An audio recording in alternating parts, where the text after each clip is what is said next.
Hey everybody, good morning. This is Janet from Basic Organization, and I'm at Rowan Tree Co-working Space in a sound booth. And it's really dark here, so I'm going to try to lean back so you can see me a little bit better. But there's no lights in here. It's open, and it's a gray day out there, so I can't really make it much brighter. But I did want to jump on today and talk about the academic planner and your students' time management. So really what I want to show you today, or what I want you to think about, is school has been in progress for 2, 3, 4 weeks now, depending on where you live, and I really want to know how your students are doing. Time management is something that is not always taught in schools.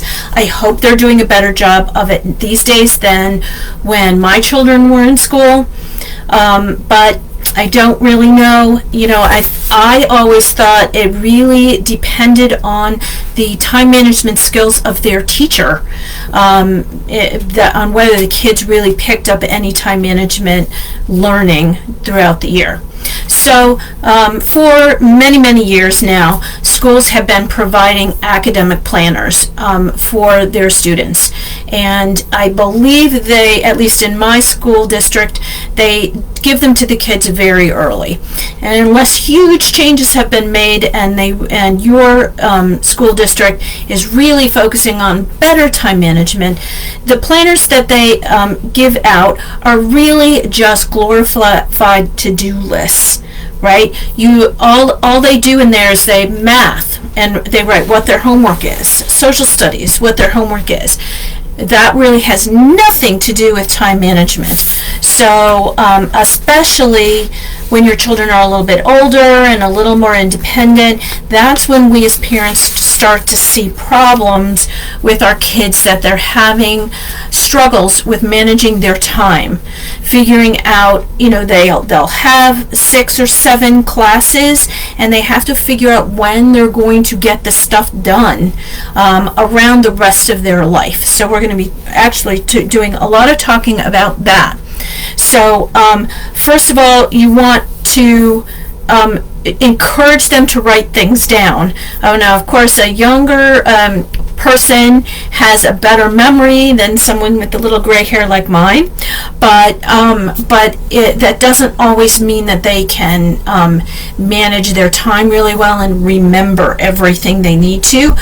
I am a big proponent, especially if you don't have this skill, or the younger the person is, to really use a paper planner to really plan your time. It really works. That act of writing things down is really helpful, instead of using a digital calendar, which of course a lot of people use. But I think you need to gain the skills at doing paper, and then you can move on to using a digital calendar. So the planners that the schools are giving, you want to use that or find something better, and then really encourage your kids to use it. Use it. I tell people your calendar is, you're using your calendar correctly when it is full, when you are writing everything down in one place and you have this visual kind of landscape of what your day or your week or your month is going to look like.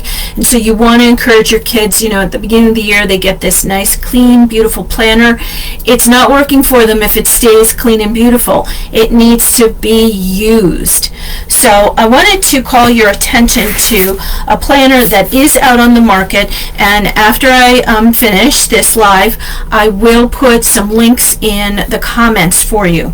It is called the Academic Planner, and I'm going to show you the 2021-2022 Academic Planner, and it comes in 2 sizes.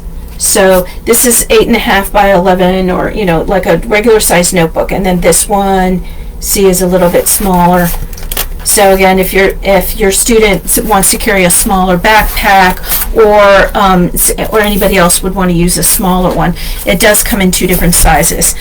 This was developed by Leslie Josel many years ago. Her company is Order Out of Chaos, and she is just the expert on student time management. And I'm going to put her link also in the comments, because you really need to check her out. If your student is struggling, if they're not getting assignments done on time, if they're forgetting things, if they just always seem overloaded and overwhelmed and rushed to do things, then you really want to check out Leslie's site. She offers so much information there. It's amazing. But she developed this planner, and I want to show it to you today and show you how it is different than the planner your kids are using in school. First thing, it is of excellent quality. They have, I'll quickly show you, you have the like month at a glance pages. You have note-taking pages. I think she's got those at the beginning of each calendar, each month. But I'm going to quickly jump to September because that's what we're in. And I want to show you how this is different. First of all, there's a wider section on the edge before you get to the paper pages. This section is for your child to write down their subjects that they're taking in school. There's also, you may not be able to see it, but there's little check boxes. If your child's school does like an A-B schedule, they can even note if it's an A day or a B day on the schedule. And then there's the typical Monday, Tuesday, Wednesday, Thursday, Friday type of thing across the top. But she gives you, first of all, a lot of space to write information for each subject, which is great. But that's usually where planners end, and then it's just a to-do list. They come home and they say, oh, I have this homework for math, I have this homework for science, I have this homework for English, right? And then they think they're done. But the whole idea of managing your time is you have this stuff to do. When are you going to do it? So where this planner is different is your day doesn't end at the end of the school day. Your homework, your activities outside of school happen after your school day. So at the bottom of every page, this after school starts at 2 p.m. and she's got sections until 8 p.m.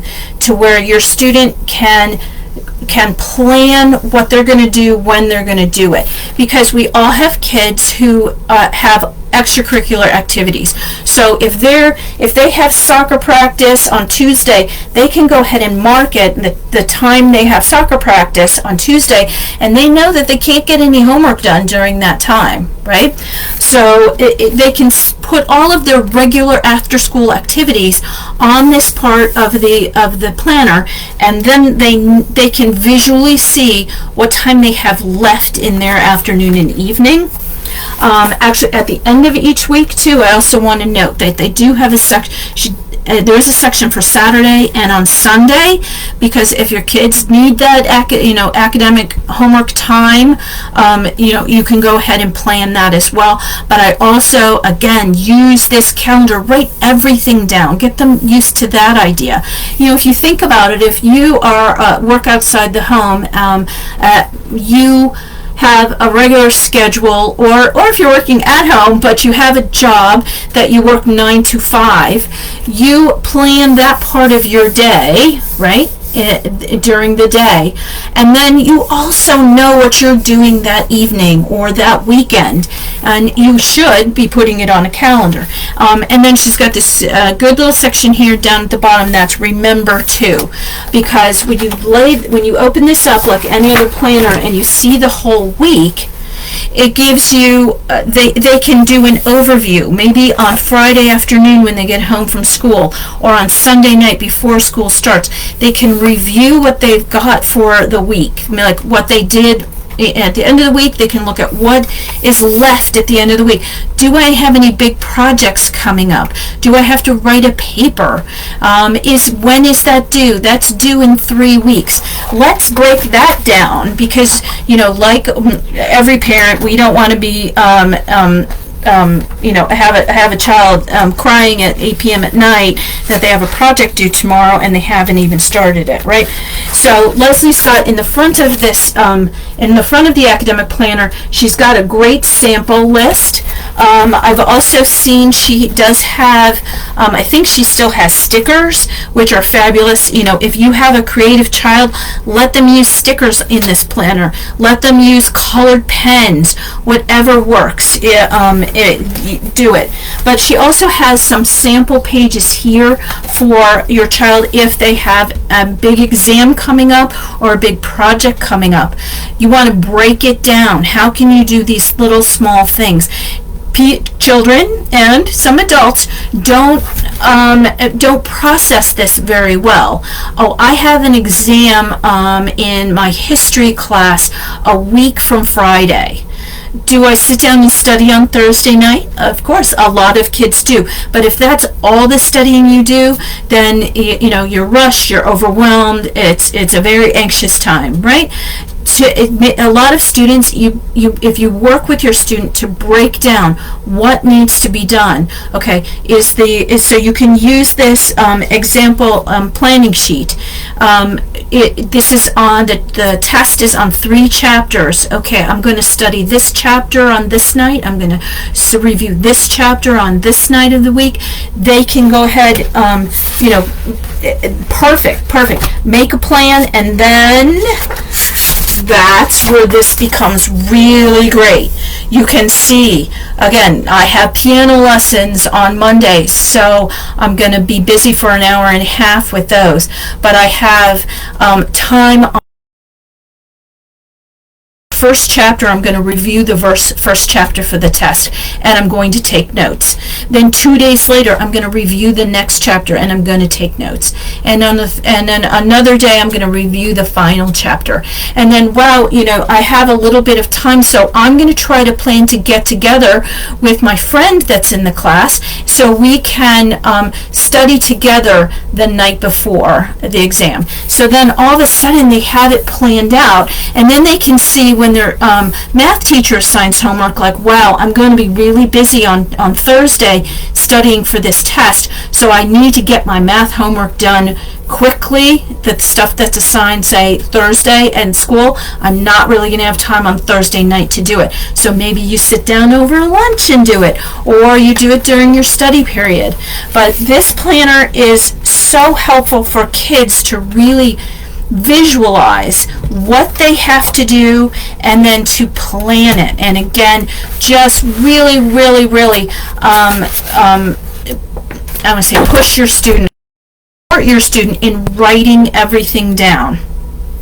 So I have really found in my experience with my own children and with clients of ours at Basic Organization that you will notice students having trouble with time management when they start middle school because they are become more independent at middle school.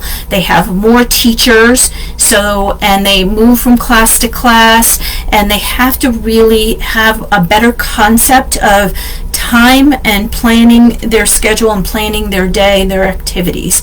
And then when you get into high school, of course, they become even more independent, and the teachers really aren't, they're preparing them for the rest of life. So they're really not catering to them and reminding them and helping them. So if you see your student, struggling in September, that's when you really need to act on that, and then help them learn better time management skills.